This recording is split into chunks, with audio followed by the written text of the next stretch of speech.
Trabzonspor'un yeni transferlerinden Ruslan Malinovskyi Avusturya kampında açıklamalarda bulunuyor. Dinleyelim. Don't take a lot of injury because it's the most important thing. Secondly, yeah, it's good atmosphere here. It's good. The guys are great, and I come first 2 weeks. I think I come inside the team really good. For the preparation, it's. First part of the preparation, it was a lot of physical, a lot of fitness, a lot of running things, and to make a basic for the all season. The things what you cannot do during the season, we did this now. It's which really important, and how we see that everybody stay good. And I hope till the last day of the preparation, everybody stay fit, because then when you start the season, you cannot you need to do more than the other players. With the coach, yeah, of course, I come here. For sure, he knows the where I play, which position. But I'm always in the middle of the pitch. I can cover all the 3 positions. And we had a meeting for his principles of the game, how he want to play from this position, from other position, and of course, it need time. But I think. With my experience in Italy, it will not be a problem, and we're just waiting for these friendly games, which are important, where we can correct some things, which we make it good, make it bad, because it seems like we still have time, but this time pass so fast, and we need to take all information like a sponge, you know. Öncelikle iyi dilekleriniz için teşekkür ederek sözlerime başlamak istiyorum. Umuyorum sakatlıksız bir sezon olacak. Sakatlıksız bir sezon başlangıcı olacak. Çünkü iyi bir çalışma içerisindeyiz. Biliyorsunuz ki bu dönemdeki en önemli şey sakatlık yaşamamak. Bu sakatlığın çilesini çekmemek diyebiliriz. Takıma gireli henüz benim için 1-2 hafta oldu belki, ama arkadaşların harika olduğunu, harika çocuklar, harika insanlar olduklarını söyleyebilirim. Çok iyi bir atmosfer var içimizde. Şöyle de ifade edebilirim aslında. İlk kısım çalışmalarımızı genelde sizin de bildiğiniz gibi fiziksel çalışmalar üzerine yoğunlaştırdık. Koşu çalışmaları yaptık. Daha çok fiziksel çalışmalar oldu ve salon çalışmaları oldu. Çünkü bunları sezon boyunca yapmanız çok mümkün değil. Herkes sezon boyunca oynayacağımız bütün maçlardaki fiziksel hazırlığını bu dönemde gerçekleştirdi. Gerçekleştirmeye de devam ediyoruz. Yine dediğim gibi önemli şey bu dönemde bizim sakatlık yaşamamamız. Çünkü sezon boyunca bizim kullanacağımız dönem olacak bu. Bunu o açıdan kullanacağız. Fatih Hoca ile olan görüşmemizden şunu ifade edebilirim. Zaten hocamızla yaptığımız görüşmelerde bir toplantı da yapmıştık aslında. Hocamızın genel oyun prensipleri, nasıl oynamak istediği, bizlerden beklentileri. Biz bunları biliyoruz. Hocamız da bunları bize anlattı. Ben kendimi şöyle ifade edebilirim aslında. Orta sahanın, daha doğrusu oyunun merkezindeki 3 pozisyonda da rahatlıkla görev alabiliyorum. Özellikle İtalya'daki tecrübemle birlikte de bu hocamızın benden beklentilerini, hocamızın benden istediklerini rahatlıkla karşılayabileceğimi düşünüyorum. Çünkü orada da önemli bir dönem geçirmiştim. Şu an bizim için bahsettiğim gibi hazırlık dönemi, hazırlık maçlarının da aslında önemi çok büyük. Çünkü hazırlık maçlarını eksiklerimiz, kötü yaptığımız yönlerimiz ve belki de daha iyiye nasıl yapabiliriz'i göreceğiz. Bu maçlardaki eksiklerimizi görmek için oynayacağız bunları. Bu maçlarda bu avantaj olarak kullanmaya çalışacağız elbette.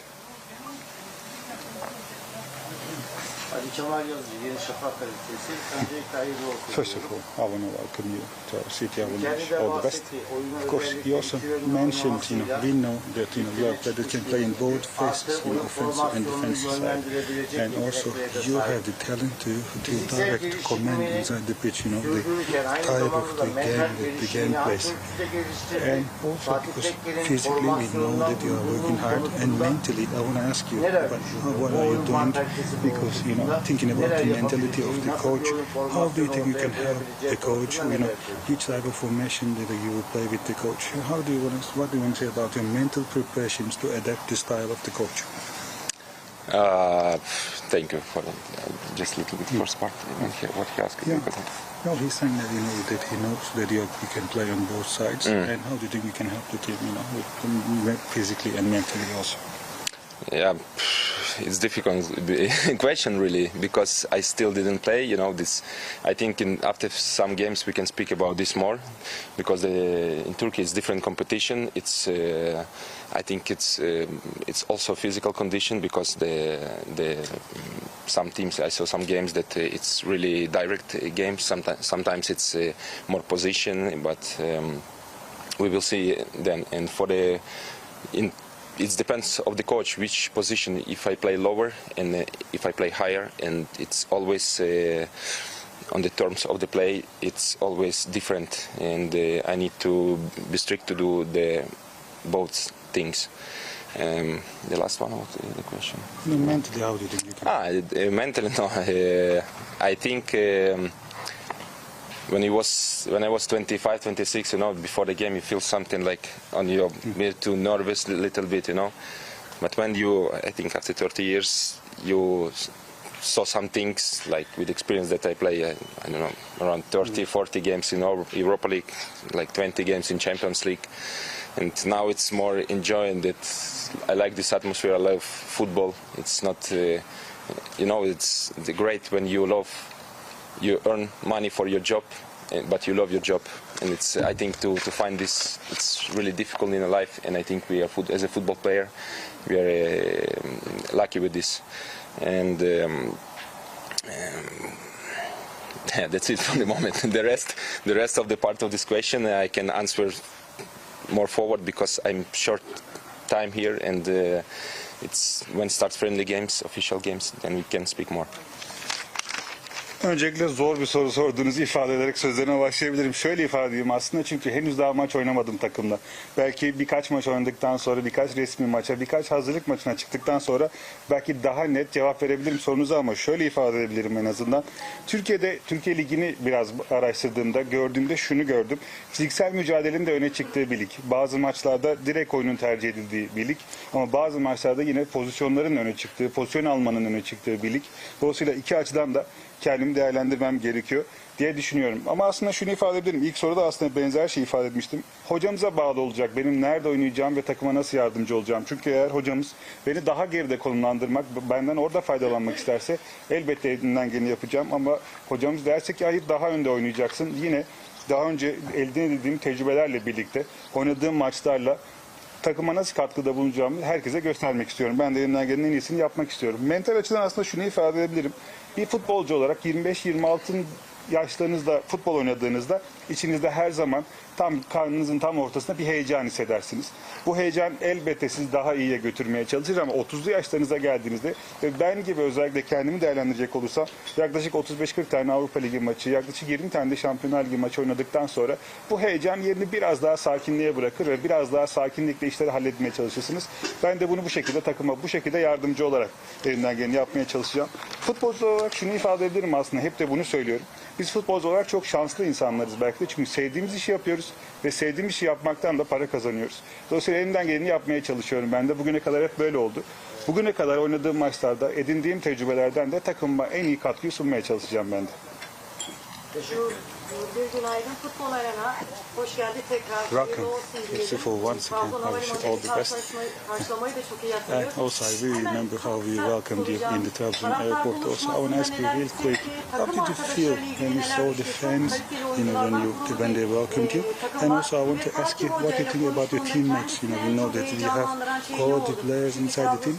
And when you talked with the coach, what was the thing that amazed you the most? As you know, Trabzonspor, Trabzonspor is one of the 4 big teams in Turkey, won many cups, and also last season they won the Turkish Cup.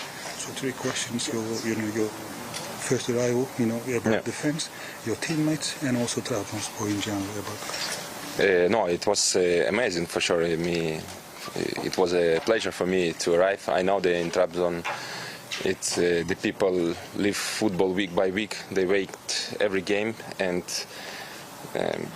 I don't know. With my experience, what I feel, I think the most important thing in football is your performance.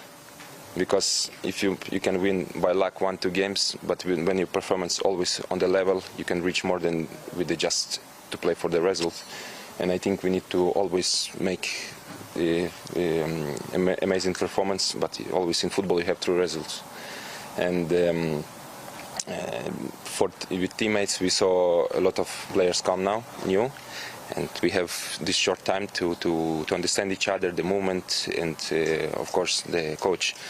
He like a lot of tactical things, and he goes for these small details which are important. And it's a little bit similar than I saw in Italy, that he's for these small details for him it's really important.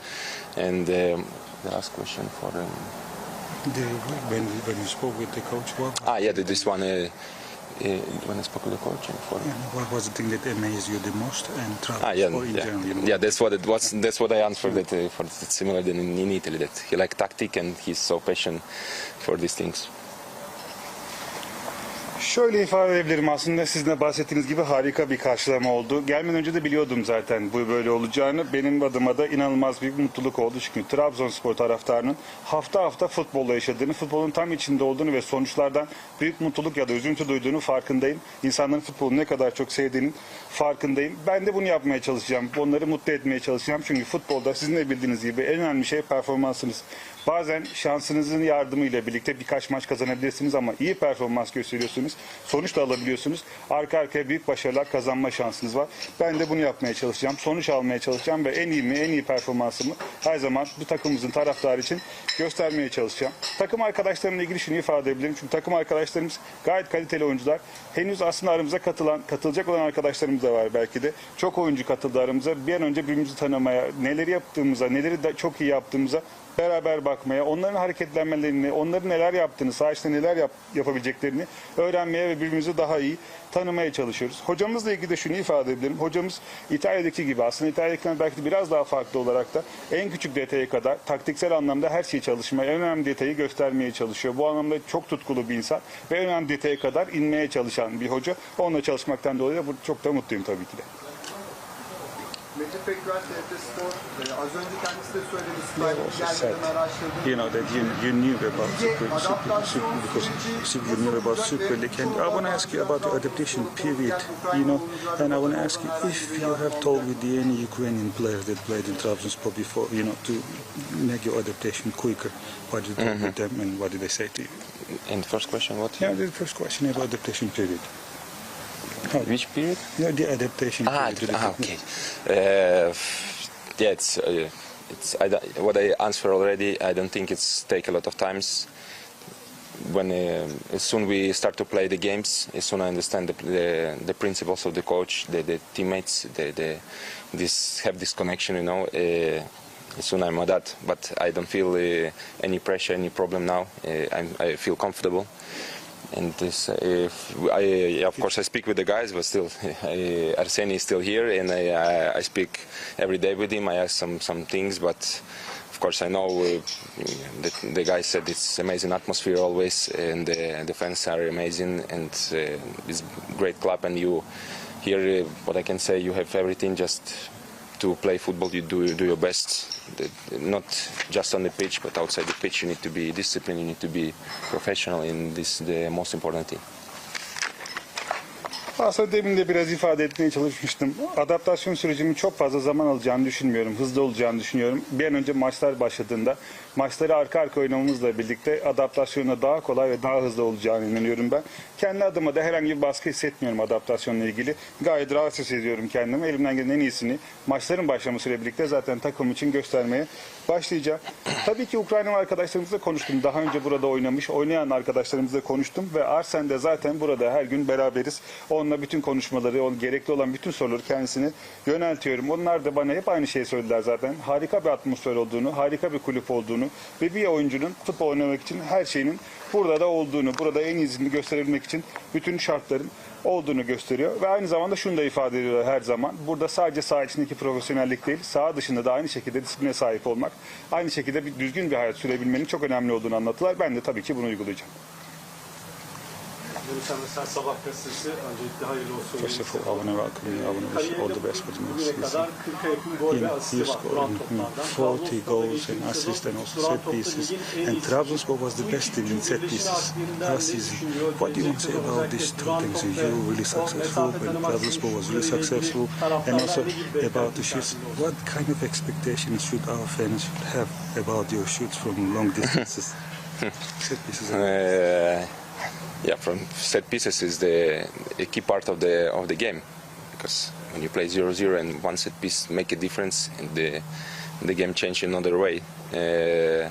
it's the same as a transition that you need to, when you attack, you need to think about defensive part, because if you know the statistic, like in position, you score the less goals. Like this second part, I don't remember, it's set pieces or a transition, counter-attack when you lose the ball. And it's important to have this responsibility to don't lose the ball. Of course, I score some great goals, but like what I said, the opponents also ready for this, and I need to be fast. I need to be to make quick decision, but. In Italy, last period, I don't have a lot of possibility because they mark so good, and of course, here I don't think it will be different, because you need to, when you prepare for the game, you always know the players and his characteristic of the player, where he is strong, where you can hurt him, when you can, for example, somebody just watch the ball, you need to go deep, or some players are. In set pieces, this more smaller, you can attack some zones. It's always details which prepare the coach for the team, and this information which are crucial for have the result. Duran toplar aslında sizin de bahsettiğiniz gibi oyunun belki de en önemli anahtarlarından bir tanesi. Bazen maçlar 0-0 giderken, gol bulamazken bir duran topla maçı çözebiliyorsunuz. Maçı size kazandıracak olan o golü bulabiliyorsunuz, ama aynı zamanda bunlar rakip için de geçerli. Rakipler de size duran toptan gol bulduklarında belki de sizin de elinize gidecek olan bir maç tam tersine dönebiliyor. Dolayısıyla bizim adımıza çok önemli bunlar. Duran toplar, aynı zamanda geçişler çok önemli olacak. Topa sahip olmak çok önemli olacak. Zaten yanlış hatırlamıyorsam eğer, takımlar gollerini topa sahip oldukları anlar ve sonrasında hep geçişler ve duran toplardan buluyorlar. En çok golün bulunduğu zamanlar bu zamanlar. Biz de tabii ki bu noktada çok dikkatli olmalıyız. Hücum tarafında ne kadar başarılıysak, aynı zamanda da hem bunun duran topların savunmasında hem de geçiş savunmasında çok başarılı olmak zorundayız. Ben de tabii ki hatırlıyorum, evet, harika goller de attım, ama rakipler de tabii ki bizi tanıyorlar. Rakipler de bunun önlemlerini almaya çalışacaklar. Çünkü İtalya'da da böyle oldu. Burada da farklı olacağını düşünmüyorum açıkçası. Çünkü burada da rakipler maça çıkmadan önce analiz yapıyorlar ve sizi inceliyorlar. Nerenizin zayıf olduğunuzu, hangi bölgede daha güçlü olduğunuzu, nerelerde neler yapabileceklerinizi araştırıyorlar bunlar. Biz de hep şunu yaşadık aslında. Tabii ki hocanızdan maç öncesinde gerekli bilgileri alırsınız. Nereye koşuların yapılacağını, hangi oyuncuların kısa oyuncular olduğunu ya da nerelere hangi koşuların atılabileceğini araştırırsınız. Burada da öyle olacak. Biz de elimizden geleni yapmaya çalışacağız. Ama elbette ki rakipler de bizi izleyecek. Onlar da bizim nerede güçlü olduğumuzu bilecekleri için biz de daha çok çalışmak zorundayız. Son sorumuz. In fact, since this first day that they named you, we know that you have a leader character. Can you say that you have a leader character? What does leader character means, and also what do you think you can contribute, to Trabzonspor with your character as a leader? No, these things as a leader have always different things, But first of all, it's you. The most important thing, you need to be example for the other players. You cannot go slow, you cannot jog in. You need to give 100% every training, especially for the young guys, to be example. And this is the first thing. The second thing, on the pitch, you need to, in the game, you have different periods of the game. When you lose, when something, even 0-0, but the game doesn't go. It's happened, and it will happen. It's normal. You cannot play 34 games in the same level without mistake, without some periods of the game that you maybe go lower, you make a lot of mistake in this stuff. That's why you need to always be focused, and I think that the leader, it's like which are help the team as also example, and to don't lose the mind, and the leader, it's also I think the experience, it's to play in different leagues and like national team, European competition. It's give you this mature, the person more mature on the pitch, and you cannot be panic. You need to be always calm and concentrate and help your teammates. Şöyle ifade edebilirim, aslında liderlik her zaman farklı kelimelerle, farklı tarzlarda ifade edilebilir, ama bence belki de verilebileceğimiz liderlik konusunda verebileceğimiz en net örnek şöyle olmalı: bir lider her zaman örnek olmalı. Örneğin bir liderseniz eğer, takım içerisinde asla yavaş davranamazsınız. Koşarsanız dahi hafif tempoda koşmamalı, her zaman %100'ünüzle koşmalı, her zaman en iyinizi vermeli ve her zaman genç oyunculara destek olmalısınız, onlara örnek olmalısınız. Bir liderde aranan sıfatlardan belki de en önemlileri bence bunlar. Şunu ifade edebiliriz. Futbol anların oyunu. Futbolda her zaman kazanamazsınız ya da futbolda her zaman işler istediğiniz gibi gitmeyebilir. Ya da 34 maçlık bir sezonda her zaman aynı seviyede oynayamazsınız. Hatasız oynayamazsınız. Mutlaka hata yaptığınız zor anlar olacak. Asıl önemli olan şey bu zor anlarda da, bu sıkıntılı anlarda da elinizden geleni yapabilmek. Aslında bir liderin takımına belki de katabileceği en büyük şeylerden bir tanesi sakinlik, o olgunluğu takıma katabilmek. Çünkü birçok yerde oynadıktan sonra, Avrupa'da, birçok aşamada, birçok liglerde ve farklı yerlerde oynadıktan sonra takıma katmanız gereken şey bence sakinlik, aklını kaybetmemek, o anlarda takımın sakin kalmasını sağlayabilmek, olgun karakteri gösterebilmek. Bir lider bence bu şekilde örnek olmalı takıma. Son buradan alıyorum kısa. Trabzonspor'a katılan ilk oyuncuydu ve You're the first player to join Trabzonspor this season, and after you 10 more players signed with the team. What do you want to say about the other transfers? What do you want to say about these players that joined, to Trabzonspor this season? The other 10 players that joined. I think you saw it's a lot of some young players, which I think first of all it's more question for the club, for the coach, because I think it's not me. I can say it's more first impression that I saw the guys who come from Turkish league, the Turkish guys, they are with the experience, you see the quality, and the young guys which have also quality, and they need to go into the team. But I think as a football player I cannot commentate the transfers and these things. I think it's my opinion. I think it's not correct. Şöyle ifade edeyim aslında. Belki de bu soru daha çok kulübe ya da hocaya sorulabilecek bir soru. Bir oyuncu olarak aslında belki de çok fazla yorum yapmamalıyım ama kısa olarak şöyle ifade edebilirim. İlk izlenim olarak özellikle Türkiye Ligi'nden aramıza katılan oyuncuların ne kadar kaliteli olduğunu, diğer bütün oyuncular gibi genç ve kaliteli oyuncular olduğunu görebiliyorsunuz. Onların ne kadar kaliteli futbolcular olduğunu görebiliyorsunuz. İyi oyuncular olduğunu düşünüyorum hepsinin elbette. Ama belki de sadece bir futbolcu olarak transferleri yorumlamasam bunu kulübe ya da hocaya bıraksam daha doğru diye düşünüyorum. Teşekkür ediyorum arkadaşlar.